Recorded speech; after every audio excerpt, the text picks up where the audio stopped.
derechos y libertades.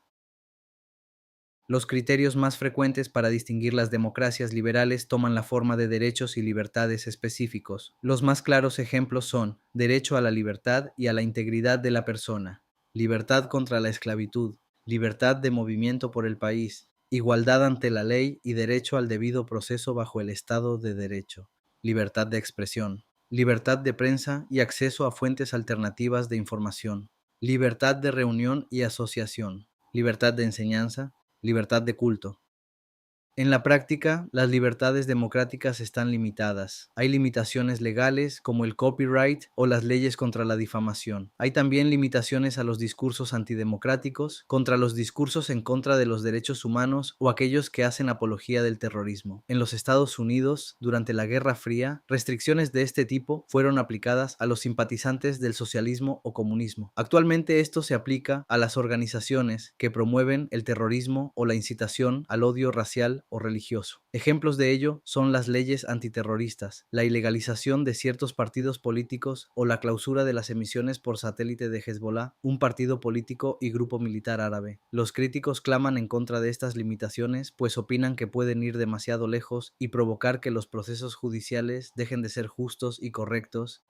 Existe división de opiniones en relación con hasta cuánto se puede extender la democracia en incluir en ella a sus enemigos. Si los grupos que se excluyen por estas razones representan una parte relativamente pequeña de la población, ese país puede seguir siendo considerado una democracia liberal. Algunos argumentan que esto no difiere mucho de los regímenes personales en que se persigue a la oposición, si bien estas restricciones no son tan severas y afectan a un número reducido de personas. Otros remarcan que las democracias son diferentes. Al menos en teoría, también los opositores a la democracia tienen derecho al debido proceso. En principio, las democracias permiten críticas y cambios en los líderes de la política y la economía. Lo que está prohibido es realizarlos de forma violenta o promover alcanzarlos de ese modo.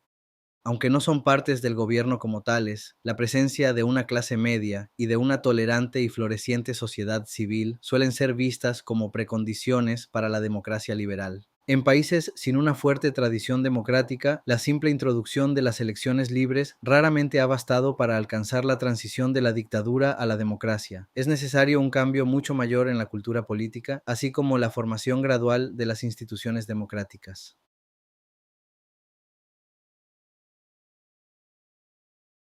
Mapa de la libertad según Freedom House.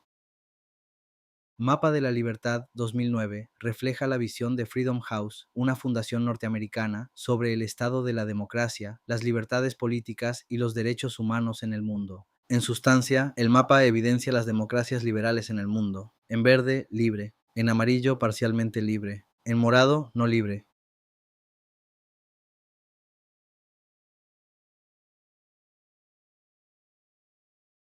En el mundo.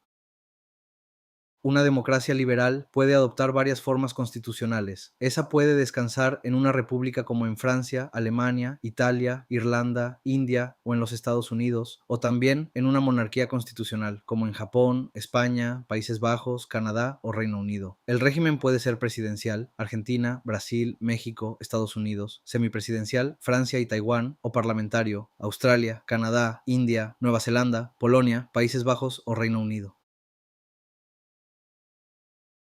Críticas a la democracia liberal. Desde la democracia directa. Algunas personas argumentan que la democracia liberal no respeta la voluntad de la mayoría, excepto en la elección de representantes. La libertad de la voluntad de la mayoría está restringida por la Constitución o leyes precedentes. Por otra parte, el poder es realmente ostentado por un grupo de representantes relativamente pequeño. Así, el argumento sigue con que la democracia liberal no es más que una oligarquía disfrazada, siendo lo preferible la democracia directa. Las nuevas tecnologías pueden permitir la implantación de sistemas como la e-democracy, democracia electrónica, desde el marxismo. Algunos marxistas, comunistas, socialistas y anarquistas argumentan que la democracia liberal es constitutivamente basada en clases, por lo que nunca puede ser democrática ni participativa. Se la conoce como democracia burguesa porque en última instancia los políticos luchan solo por los derechos de la burguesía. De acuerdo con Marx, la representación de los intereses de las diferentes clases es proporcional a la influencia que la influencia económica de una clase particular puede comprar a través de sobornos, la transmisión de la propaganda, el chantaje económico, la campaña, donaciones, etcétera. Por lo tanto, el interés público en las llamadas democracias liberales está dañado sistemáticamente por la riqueza de las clases, lo suficientemente ricos para ganar, la aparición de la representación. Debido a esto, las democracias multipartidistas bajo la ideología capitalista siempre se distorsionan y es antidemocrática. Su funcionamiento solo es la promoción de los intereses de clase de los propietarios de los medios de producción.